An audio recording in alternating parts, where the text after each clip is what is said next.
up, bring it up, bring it up. Bring it a bit of cheering for the stage to Luke Kempner.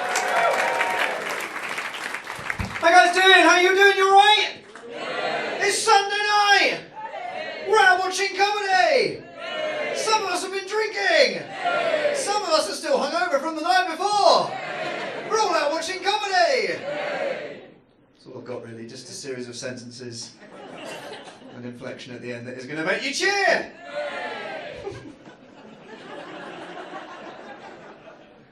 Well, thank you very much. It's very nice to be here. My name's Luke Kempner. I'm a comedian and an impressionist. Hands up if you like impressions. All of you. Brilliant. It's interesting being an impressionist. It's a weird sort of job because, you know, it's basically like I had a party trick and I thought, yeah, this is going to be my job. It's a bit like being able to do fart noises under your armpit and going, yeah, I know, I'll take that on Dragon's Den. But the thing is, with it being a weird job, it can cause me like difficult conversations. So, you know, if I'm at a wedding or on a night out or in a nightclub, you know, people come up to me and they go, oh, hello, mate, yeah, what do you do? And I go, oh, I'm an impressionist. How are ya? I'll do an impression. Come on, do an impression. No point being an impressionist, not going to do an impression. Do an impression. But I don't like to, because funnily enough, it is quite hard to do a convincing Andy Murray shouted over Kesha. Oh, hi, mate. Yeah, I'm really enjoying this nightclub. Yeah, it's really great. Yeah. I can't hear you, mate. Hi, I'm Andy Murray, and I'm in a nightclub with you. You priest. It's quite a hard thing. Quite a hard thing to do, and also it's just inappropriate. Like, imagine that with any other job. Oh, hello, mate. Yeah, what do you do? Oh, I'm an architect. How are ya? I'll draw us a house. Come on, no point being hard not going to draw us a house, because someone's going to come over and he's going to draw us a fucking house. Another thing people tend to do is then tell me how they do some impressions themselves. It's always fun. Oh, I actually do some impressions myself, yeah. Yeah, the wife loves it, yeah. I'm always thinking, please don't. It will be terrible and it will be Sean Connery. The name's Bond. James Bond. Sean Connery, you know, also. Yeah, my wife thinks I'm hilarious. Yeah, smash. My wife. Borat. I thought it was Borat, yeah. Now, not many of you will know Daniel Rudgley, who I met at a wedding last Saturday. But that is a very accurate impression. After Andy Murray, it's my best impression.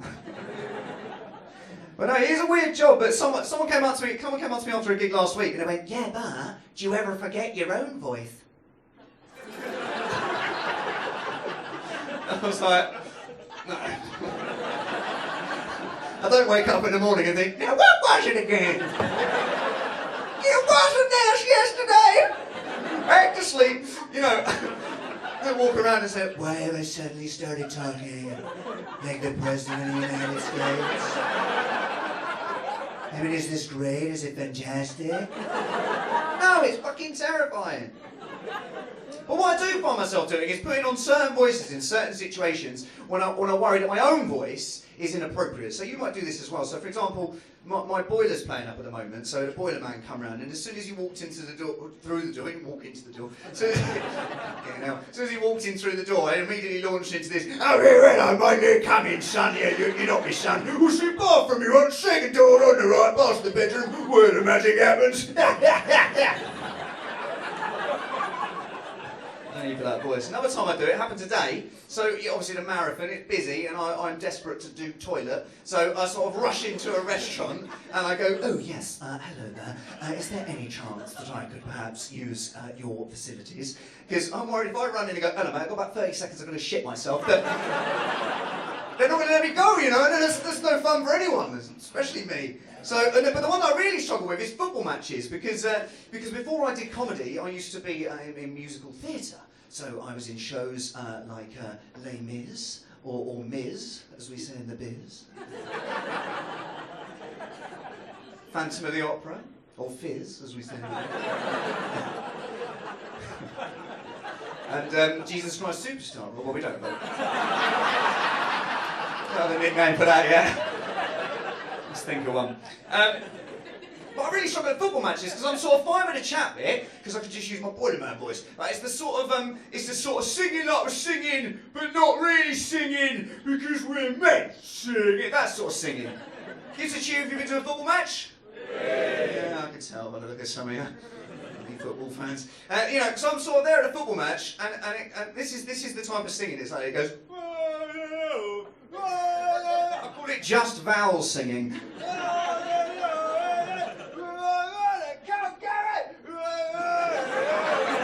That sort of singing. I'm struggling to get on board with because I'm just sitting there wanting to go. And it's Arsenal. Arsenal FC. Come on, Gary. We might have the greatest team.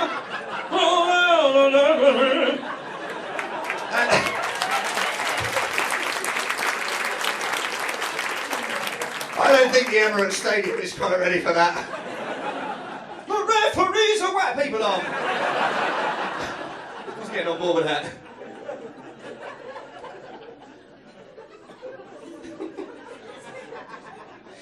But no, look, it's been a tough year for me. It's been a tough year for me, I know. Because at the beginning of the year, my partner broke up with me.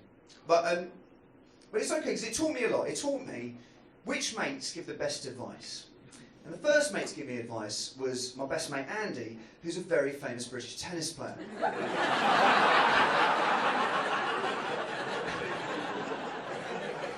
Mate, I don't know why you're worried. I think you can win them back.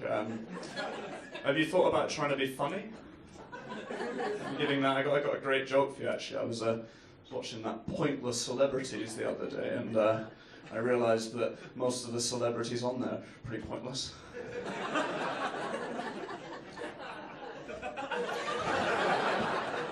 I'm not sure you get it. No, I get it. I just thought it was going to help me win them back, Andy. All right. Well, look, they're moving to America, and if you don't tell them now, they'll be gone forever. And you don't want to be scorned in the USA. Scorned? Yeah, I get it. All right, mate. Well, hey, why don't you talk to my friend Louis, who he's currently making a documentary for the BBC all about celebrity relationships. Hi. Louis Theroux, yeah. Good to meet you. Do you think that maybe your relationship with this person broke down because,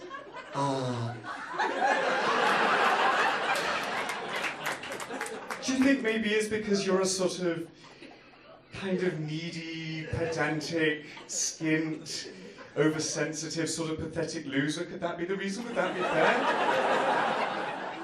Well, I'm not sure if it's that. Go on.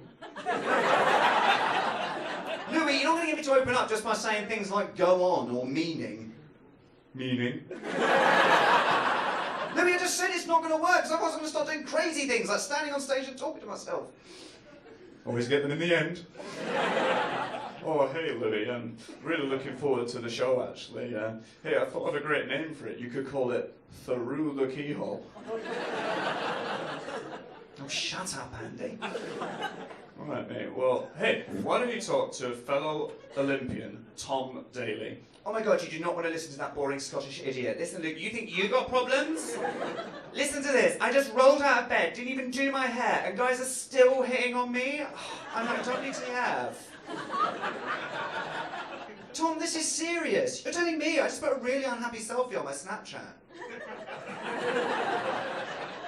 Tom, what am I going to do? Oh, do you want me to ask my Insta fans? My daily dudes? My Speedo files? That deserves more. Oh, do you know what? Forget it! None of this was working, guys, so I thought I need to talk to a professional, someone who's an expert in relationships, and someone that can be discreet. Hello and welcome to the Jeremy Carl Show. Have you ever made up a fictional relationship so you can showcase your impressions in an interesting way?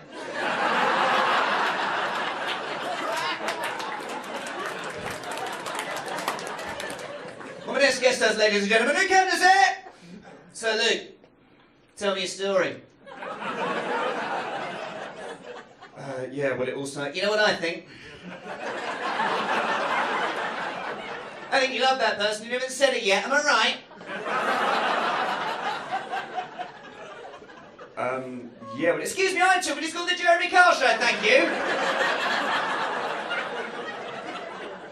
gentlemen, he needs to get on his butt. He needs to get on his butt and go and tell this person how he feels. Now.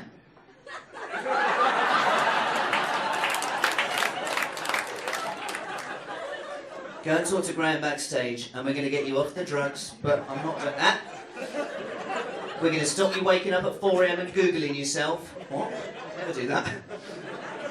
We're going to stop you bragging to everyone that you're in the new series of the Tracy Ullman Show that's currently on the BBC iPlayer. What? I haven't told anybody that. Just 22 more days. Whatever. Go and talk to Graham backstage and you'll give you the help you need. Right after the break. Have you ever been raped by a spider? We're going to be meeting Tracy who has. See you in a tick. So it's no good. It was no good because even after all that, I still didn't have the right advice. So I bit the bullet and I went straight to the airport and I saw the love of my life right there by the departure gate. I saw them and I froze. I didn't know what to say, so I just shouted. I just said, "Alan! Alan!" And he turned around and he said, "Oh, hello, love, it's you. Oh, how lovely. Oh, komedia, you are wicked." I said, "Alan, I want you back."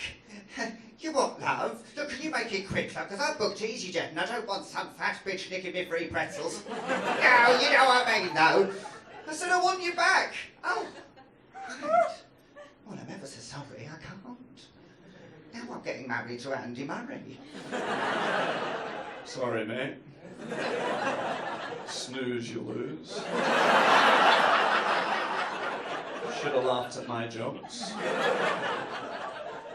Justice is served.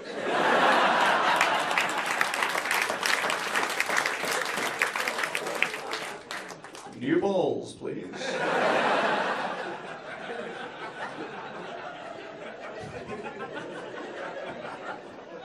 Come on, Tim.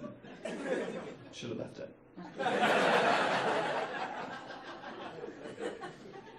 Now that story is completely true. Give us like some of the people in it. I don't know why I lost the love of my life. I think it's because I struggle to be myself.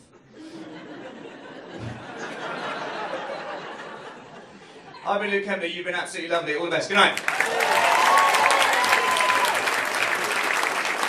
It's Luke Kempner!